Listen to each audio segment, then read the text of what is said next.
بسم اللہ الرحمن الرحیم۔ حضرت ابراہیم بن ادم رحمۃ اللہ علیہ۔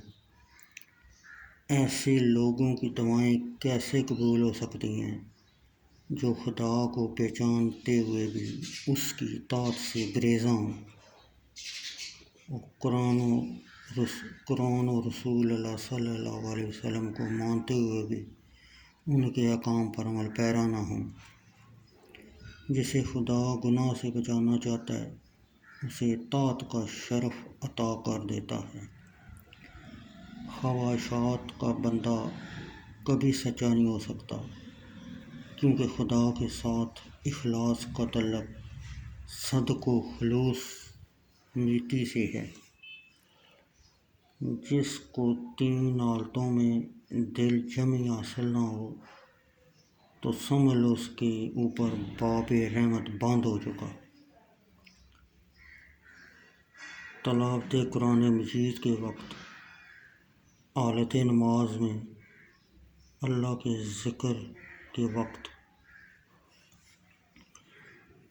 اگر کسی مسافر راہ خدا کو بھوک ستائے تو اس وقت تک صبر سے کام لے جب تک خداوند قدوس از خود اپنے بندے کی خوراک کا بندوبست نہ کرے، خواہ موت کا سامان ہی کیوں نہ ہو۔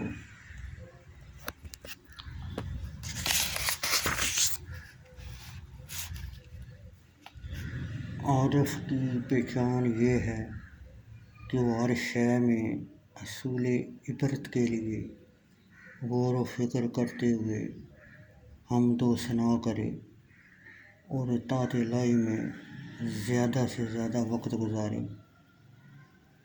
مخلوق کی بہتری کے لیے کوشش کرنا عین عبادت ہے۔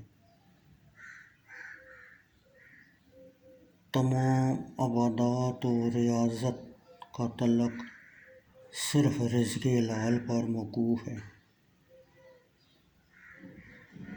حشر میں وہی عمل وزنی ہوگا جو دنیا میں گراں محسوس ہوتا ہے۔ خدا پر بھروسہ کر کے زندگی گزارنا بھی عین عبادت ہے۔ تحجب ہے ان پر جو ماں باپ کو دفن کر کے بھی عبرت حاصل نہ کریں۔ احساس کمتری والا ہمیشہ ندامت کا شکار ہوتا ہے۔ راہ حق پر جان دینا شہادت اکبر ہے۔